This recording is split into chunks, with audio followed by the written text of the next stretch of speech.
So on the subject of environmental lawyering, how is would you say that there is something different about an environmental lawyer or the area of practice or the way you argue in the court? What is the difference between a general civil lawyer or high court practice usual or a criminal law practice? How is your environmental lawyering or wildlife lawyering was different? I think the most important factor was that once you understand the ecosystem, and if you are a newcomer and you want to enter into this environmental law, let me also clarify that a lot of people ask me nowadays that there is no very, very active NGT today, not very active public interest litigation happening in the country. So what as an environmental lawyer you will do? It has shifted actually. So now what we are doing is what Europe and America was doing 10 years back. And I'll tell you what exactly is it. So I'll answer both the things. One is, if you really want to enter into it, don't enter into it for the fascination of, oh, it's cool or something. Go to a national park. Go to a wildlife sanctuary. Maybe go to 4 or 5 of them. I tell you, we are the only country in the world which has saved unbelievable forest and wildlife. Rohini Nilkarni wrote day for yesterday, a Mint mein 1-page article, how India's forest is something which nobody talks about. You had a 9% forest cover at the time of independence. You have 17% forest cover today. Much of the credit is to that forest bench and Hari Salve's kind of people and all these NGOs which were working very hard at one point of time. Today, there are a lot of issues with that. Okay. The second thing is that tiger as an indicator species. As a newcomer, I never used to understand that. But tiger is an indicator species you will only learn if you go to Corbett, Kanha, Bandhavgarh, Pench. Because they have prey, so you have to experience that how the bare existence of tiger and how tourists are warned. They can't take out any plastic, any food. They have to get up in the morning. They have to be disciplined. Almost like an army discipline, we are disciplined in our forest area. So that will galvanize you. So that is the first baptism actually. Like if you really want to be a stock exchange lawyer or you want to have a capital market listing, you should go to the Bombay Stock Exchange, see the same ecosystem आपको experience करना पड़ेगा. But then it has a huge effect on you. Like the whole air pollution thing which I am doing in Delhi High Court. In fact, Simran and I are writing a book, it's almost complete, where we have illustrations, beautiful illustrations, and book is called Breathless Delhi. That we just did out of our love because the biggest air pollution matter is in my name, Sudhir Mishra of the Union of India in Delhi High Court. Court on its own motion ke saath tagged hai.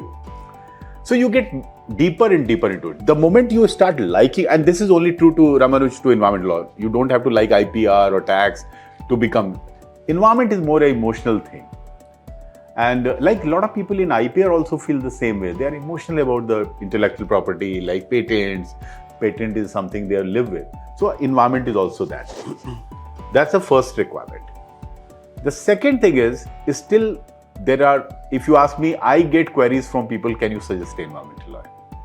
Because they don't, every company, if it is dealing with water, they want environmental lawyers. If you are dealing with waste, you want an environmental lawyer. If you are dealing with any kind of batteries or other issues, you are needing an environmental lawyer. So the whole system has changed now.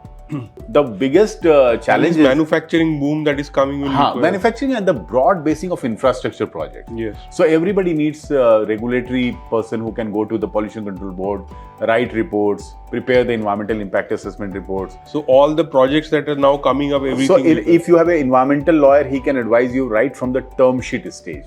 He can sit with the bankers and tell you, look, you are putting a 5,000 crore in a steel plant. You don't have a coal linkage for that. Or you have not taken the approval from the Gram Sabha.